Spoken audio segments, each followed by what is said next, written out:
Hello everyone, thank you for joining me again today. Surprise, surprise, this is not the Jag.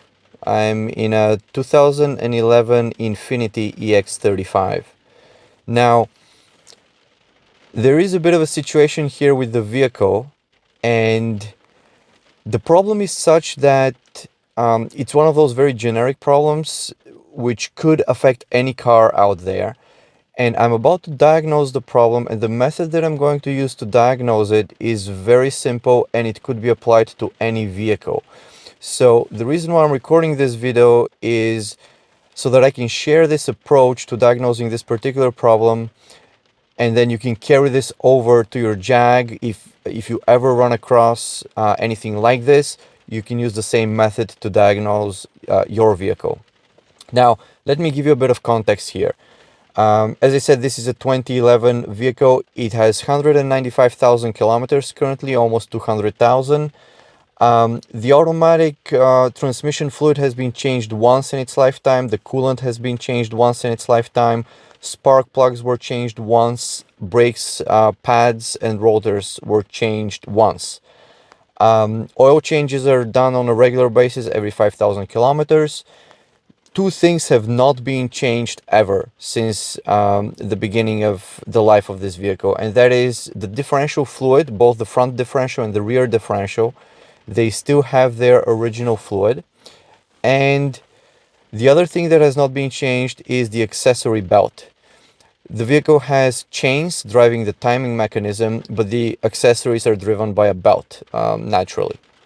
So what happens is, under very specific conditions, the vehicle creates a noise coming from the belt area at the front of the engine, close to the radiator.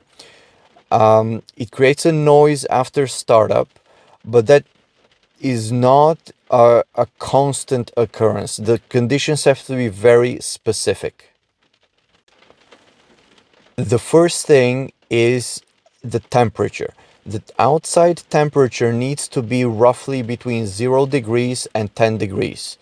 If it's colder than 0, the problem doesn't seem to happen. If it's warmer than 10, it doesn't seem to happen. This is the first condition for this particular vehicle.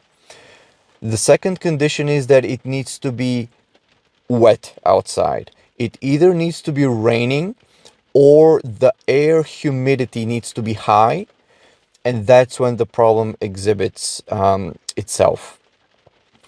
Now, this may be the case because it's still very early, meaning if the problem is not addressed, maybe it would start happening all the time. But right now, those are the specific conditions when the problem shows up. I'm now going to start the engine, and we'll go outside to take a look and listen. Hopefully we can hear the sound. Let me just refocus here. You can see 195,000. It's 6 degrees outside. The engine is cold, so we should be meeting the conditions here so that we can witness the problem.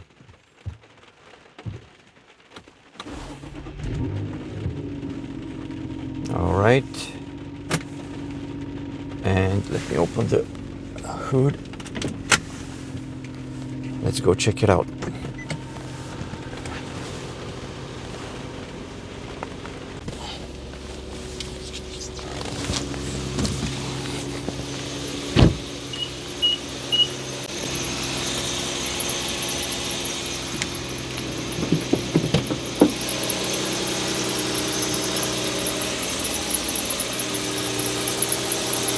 All right, I hope you can hear it.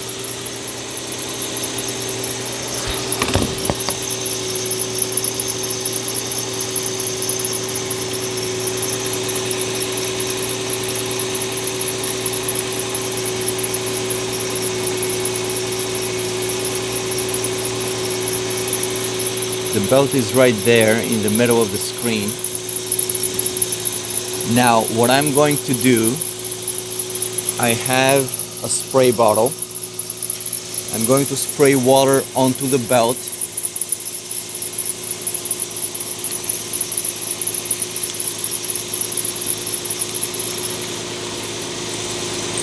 You hear that? And now it's coming back. Spray some more water. Go silent. And now it's starting to come back.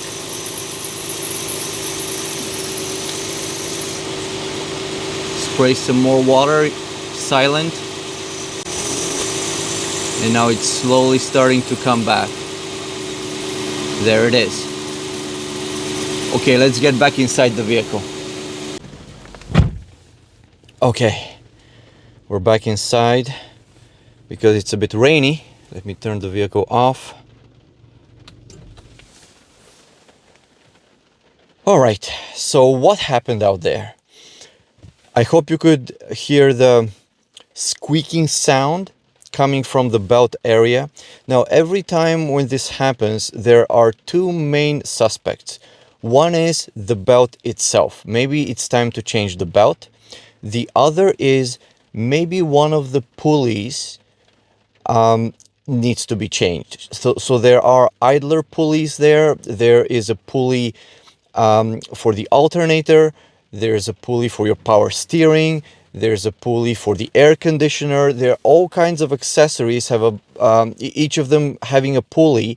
Those pulleys spin against a bearing essentially, and those bearings go bad, right? So it could be one of those pulleys or entire items, like maybe your alternator needs to be replaced. Maybe the sound is coming from the alternator potentially. Or the pulleys are all fine, it's the belt that's the actual problem. With this simple test where you spray water directly onto the belt, and it needs to be on the inside of the belt where the grooves are, because that's the surface that rubs against the pulleys. When you spray water onto the belt, if the noise goes away like we witnessed now, this means that the belt needs to be changed. You don't have a problem with the pulleys, the problem is with your belt. If you spray water in this fashion and the noise persists, this means the belt is not at fault, but rather you have a pulley that may be going bad. So then you still have to take the belt off and start examining each pulley by itself, sort of in detail, and figure out where the noise is coming from. All right, folks, I hope this was helpful. Nice and quick, very easy diagnosis method, applies to any vehicle. If your Jag ever runs into this kind of problem, this is the way to quickly diagnose it. Take care. All the best.